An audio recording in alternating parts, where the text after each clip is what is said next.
భారత మాజీ ప్రధానమంత్రి డాక్టర్ మన్మోహన్ సింగ్ గారి మృతి పట్ల సంతాప ప్రతిపాదన గౌరవ ముఖ్యమంత్రి గారు.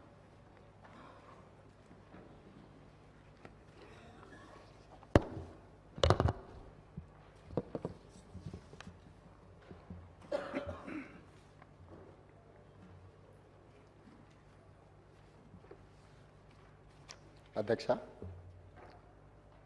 భారత మాజీ ప్రధానమంత్రి డాక్టర్ మన్మోహన్ సింగ్ గారి మృతి పట్ల ఈ సభ తన తీవ్ర సంతాపాన్ని వ్యక్తం చేస్తుంది. శోకార్తులైన వారి కుటుంబ సభ్యులకు ప్రగాఢ సానుభూతి తెలియజేస్తుంది. అంతర్జాతీయ ప్రఖ్యాతి పొందిన ఆర్థికవేత్త డాక్టర్ మన్మోహన్ సింగ్ గారు భారతదేశానికి తన విశిష్టమైన సేవలను అందించారు.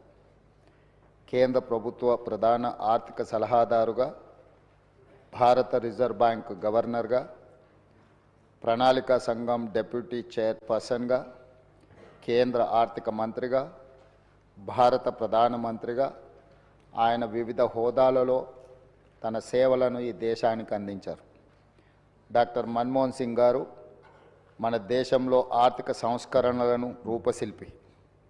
1991 మరియు 96 మధ్య కేంద్ర ఆర్థిక మంత్రిగా ఉన్నప్పుడు భారత ఆర్థిక వ్యవస్థను సరళీకరించి ఆర్థిక స్థితిగతుల దిశను మార్చే నిర్మాణాత్మక సంస్కరణలను అమలు చేయడంలో కీలక పాత్ర పోషించారు.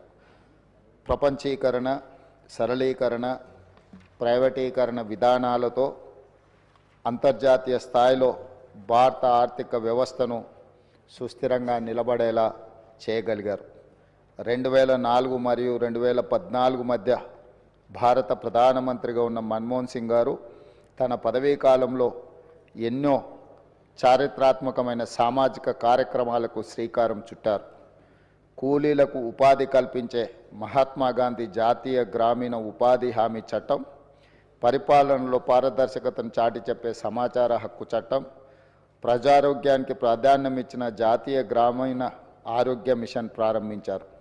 అందరికీ ఆధార్ కార్డు లాంటి సామాజిక విప్లవాత్మక కార్యక్రమాలను ఆయన హయాంలోనే మొదలయ్యాయి. 4 కోట్ల తెలంగాణ రాష్ట్ర ప్రజలు డాక్టర్ మన్మోహన్ సింగ్ గారికి ఎంతో రుణపడి ఉన్నారు. ఆయన ప్రధానమంత్రిగా ఉన్నప్పుడే తెలంగాణ రాష్ట్ర ఏర్పాటుకు మార్గం సుగమమైంది.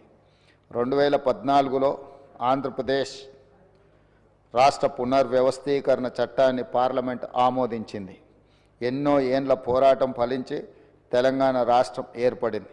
మన్మోహన్ సింగ్ గారు మన దేశానికి, ముఖ్యంగా తెలంగాణకు చేసిన సేవలకు ఈ సభ అపారమైన కృతజ్ఞతలను తెలియజేస్తుంది.